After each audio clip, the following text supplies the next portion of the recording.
There's a certain kind of person who walks into a room and immediately clocks every exit. Not because they are paranoid, not because anything is wrong, but because their mind has already done a quiet, automatic scan. Who's tense? What's off? Where the mood is shifting before anyone else has even settled into their seat. They don't think of it as a skill. It just feels like how life works. Like they'd be foolish not to pay attention. Most people around them never notice any of it. And that gap between what this person perceives and what everyone else registers has followed them their whole life. If that sounds familiar, it's worth understanding why. Because what's often dismissed as worry, or overthinking, or being too sensitive, is actually something far more specific. And far more interesting. Society tends to pathologize the hyper-aware person. They get told they are anxious, that they need to relax, that they read too much into things. And sometimes, honestly, those observations aren't entirely wrong. But they are also profoundly incomplete. Because what often sits beneath that anxiety, beneath all that scanning and sensing and processing, is a form of intelligence that doesn't have a clean name yet. Not IQ. Not emotional intelligence, exactly. Something more like a nervous system that learned to think. What we're talking about is hyper-vigilant intelligence. A cognitive style that was built not in a classroom, but in experience. In uncertainty. In environments where reading the room wasn't a social nicety, it was necessary. The psychology here is well documented, even if the framing isn't always flattering. Research on threat detection systems shows that certain individuals develop what's called a heightened amygdala sensitivity. Their brain's alarm system is more finely calibrated than average. But here's what the clinical language misses. That same sensitivity doesn't just detect danger. It detects everything. Nuance. Contradiction. The thing someone almost said but didn't. The shift in someone's energy before they've consciously decided anything themselves. The hypervigilant mind isn't just fast. It's wide. It processes at a bandwidth that most people never reach, because most people never needed to.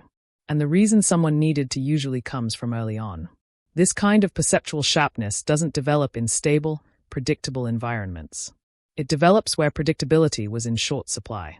A home where moods shifted without warning. A parent whose emotional state needed to be read carefully before anyone spoke.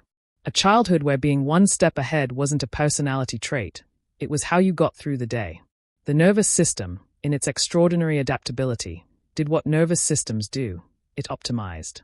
It built a detection system capable of catching what other systems miss. The anxiety, the vigilance, the constant low-level processing, none of that is a malfunction. It's a solution that outlived its original problem. This matters because it changes the story entirely. The hypervigilant person isn't broken. They are adapted. An adaptation, by definition, implies intelligence, a particular kind of learning that happened below the level of conscious choice. It's also worth saying clearly, this is not a superior way to move through the world. The person who isn't tracking every micro-expression, who can sit in a room without running ambient social calculations, who takes things at face value and sleeps soundly, they are not missing something. They are just differently calibrated.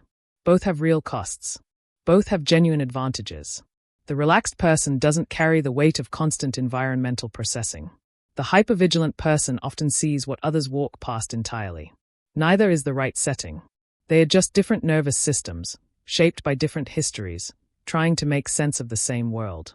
Here's the part that tends to surprise people. Hypervigilant intelligence often looks, from the outside, like social anxiety, or perfectionism, or difficulty trusting. And while those things may be present, they are downstream of something else, a mind that is running so many simultaneous threads that slowing down feels dangerous. Because slowing down, historically, came with a cost. The sharpness that served this person so well in unpredictable situations can make ordinary calm feel like inattention. Ordinary trust feel like naivety. Ordinary rest feel like exposure.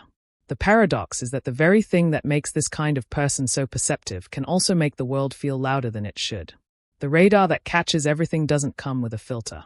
And that's the quiet cost. Not that the intelligence isn't real, but that it doesn't always have an off switch. What that means, though, is not that something needs to be fixed.